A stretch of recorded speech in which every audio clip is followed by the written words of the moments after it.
In the glittering world of billionaires, where money can buy almost anything, can it also buy freedom? Tonight, we delve into a story that shakes the very foundations of our justice system. A tale of immense wealth, a heinous crime, and a legal battle that left the world wondering if justice is truly blind or if it just has a price tag. This is the story of Alistair Finch, a name once synonymous with innovation and immense fortune. He was a titan of industry, a philanthropist, a man who seemed to have it all. But behind the polished veneer of his public persona lay a dark secret, a crime so brutal it sent shockwaves through the community. It all began on a cold October night. Emergency services received a frantic call from Finch's sprawling mansion. Inside, they found a scene of unimaginable horror. His business partner and once closest friend was dead. The evidence seemed overwhelming, pointing directly at Alistair Finch as the sole perpetrator. The motive? A business deal gone sour, a betrayal that turned deadly. The media frenzy was instantaneous. The billionaire butcher, the headlines screamed. For the public, it was an open and shut case. A wealthy man's greed and rage had culminated in murder. The initial investigation was swift.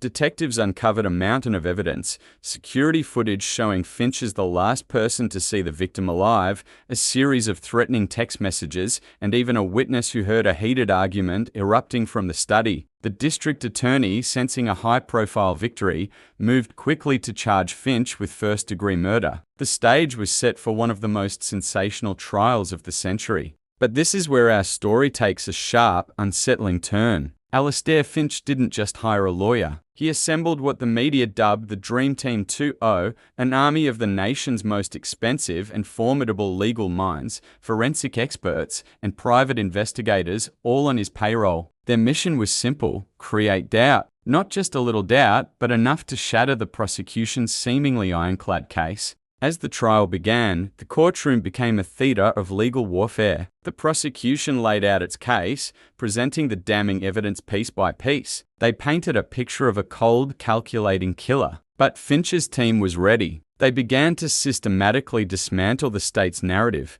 First, they attacked the forensic evidence. The DNA found at the scene? Their world-renowned expert argued it could have been transferred. The time of death? Their specialists presented complex theories suggesting it was hours different from the coroner's report, giving Finch a potential alibi. Every piece of physical evidence was subjected to intense scrutiny, clouded with scientific jargon and alternative possibilities that left the jury visibly confused. Then, they went after the witnesses. The person who heard the argument? The defense team dug into their past, revealing a personal grudge against Finch, painting them as an unreliable, vengeful source. The prosecution's star witness buckled under a relentless cross-examination, their credibility shredded in front of the jury. The defense wasn't just playing defense. They were building an entirely new story. They suggested a third party was involved, a shadowy rival, perhaps, or a deal with a criminal syndicate gone wrong. They flooded the courtroom with alternative suspects and convoluted theories, none of which had to be proven. They just had to be plausible enough to create that all-important reasonable doubt. The cost of this legal onslaught was astronomical. Millions were spent on expert witnesses, private investigations that spanned continents, and mock juries to test strategies. Finch's wealth became his ultimate weapon,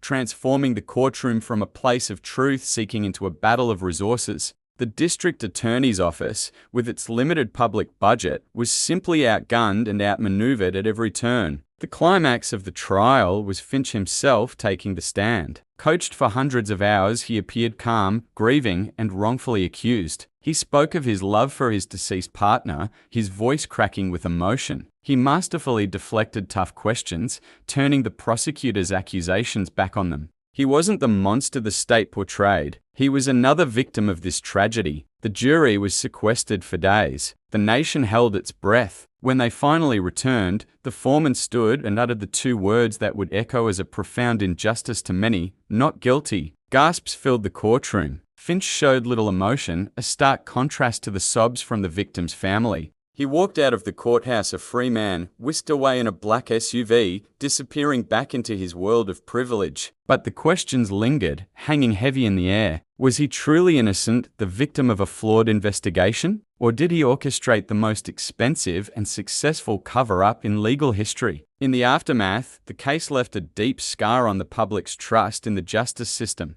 Legal analysts argued that Finch didn't prove his innocence. He simply purchased his doubt. He exploited a system that promises justice for all but seems to deliver a very different kind of justice for those who can afford it. The case became a textbook example of how wealth can bend the scales of justice, creating a scenario where the truth becomes secondary to the performance in the courtroom. Years have passed since the verdict. Alistair Finch lives a quiet life, far from the public eye. The murder officially remains unsolved, a cold case file gathering dust. For the victim's family, there is no closure, only the haunting reality that the man they believe is responsible walks free. This story forces us to confront uncomfortable truths about our society. It's a real-life thriller that exposes the fault lines in our criminal justice system. It asks us, if you have enough money, are you truly accountable to the same laws as everyone else? Is justice a noble pursuit of truth, or is it a commodity available to the highest bidder? This case suggests the answer might be the latter, and that is a chilling thought for us all. Thank you for watching. If you found this story as compelling and troubling as we did, please like, share, and subscribe for more deep dives into the cases that make us question everything. Let us know your thoughts in the comments below. Was this a miscarriage of justice or a brilliant legal defense? We'll see you in the next video.